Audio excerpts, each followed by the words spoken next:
بسم اللہ الرحمن الرحیم۔ السلام علیکم۔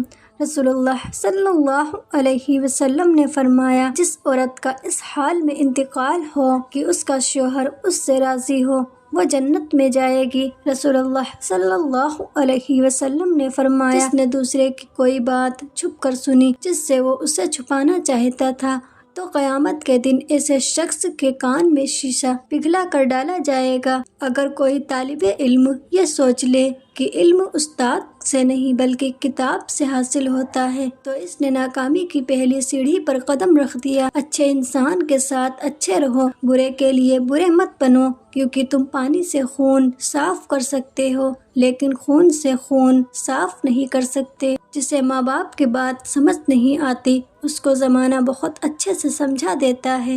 معافی مانگنے میں پہل کرنا بہادر ہونے کی دلیل ہے۔ معافی مانگنے پر درگزر کر دینا بڑے اور طاقتور ہونے کی دلیل ہے، اور دوسروں کی غلطیاں بھلا دینا سعادت مند ہونے کی دلیل ہے۔ رسول اللہ صلی اللہ علیہ وسلم نے فرمایا، جو مسلمان اپنے مسلمان بھائی کو 2 مرتبہ قرض دیتا ہے تو 1 مرتبہ صدقہ شمار ہوتا ہے۔ اللہ کو وہ انسان بہت زیادہ پسند ہے جو اپنی جوانی اللہ کی عبادت میں گزارتا ہے۔ دنیا میں سب سے تیز رفتار چیز دعا ہے، جو دل سے زبان تک پہنچنے سے پہلے اللہ تعالیٰ کے پاس پہنچ جاتی ہے۔ میری لاکھ برائیوں کو جانتے ہوئے بھی مجھ سے بے حد محبت کرنے والا میرا اللہ ہے۔ اللہ سے جب بھی مانگے اللہ ہی کو مانگے۔ جب اللہ پاک تمہارا ہوگا تو سب تمہارا ہوگا۔ اللہ پاک کی رحمت کی نشانی یہ ہے کہ انسان کو اپنے عیب نظر آنا شروع ہو جاتے ہیں۔ حضرت علی رضی اللہ تعالیٰ عنہ کا فرمان ہے، آج کا انسان دولت کو خوش نصیبی سمجھتا ہے اور وہی اس کی بدنصیبی کا ثبوت ہے۔ توبہ کا خیال خوش بختی کی علامت ہے، کیونکہ جو اپنے گناہ کو گناہ نہ سمجھے وہ بڑا بدقسمت ہے۔ ممکن ناممکن تو ہماری سوچ ہے، اللہ کے لیے تو سب ممکن ہے۔ تمہارے چاہنے سے کچھ نہیں ہوتا جب تک اللہ نہ چاہے۔ میرے اللہ نے میرا اس وقت ساتھ دیا جب چاروں طرف مجھے اپنی ہار نظر آ رہی تھی۔ جب عبادت بوجھ سے سکون بن جاتی ہے تو اللہ سے عشق ہو جاتا ہے۔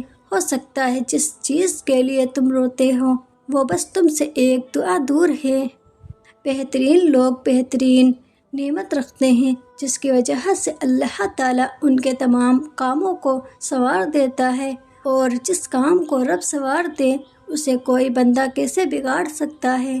رسول اللہ صلی اللہ علیہ وسلم نے فرمایا، جس نے کہا اللہ کے سوا کوئی عبادت کے لائق نہیں، پھر اس پر ثابت قدم رہے، وہ جنت میں داخل ہوگا۔ اللہ سے یہ مت کہو کہ طوفان کتنا بڑا ہے، بلکہ طوفان سے کہو کہ میرا اللہ بہت بڑا ہے۔ اس دن پر آنسو بہاؤ جو تم نے بغیر نیکی کے گزار دیا۔ حضرت علی رضی اللہ تعالیٰ عنہ کا فرمان ہے، جو سجدوں میں روتا ہے اسے تقدیر پر رونا نہیں پڑتا۔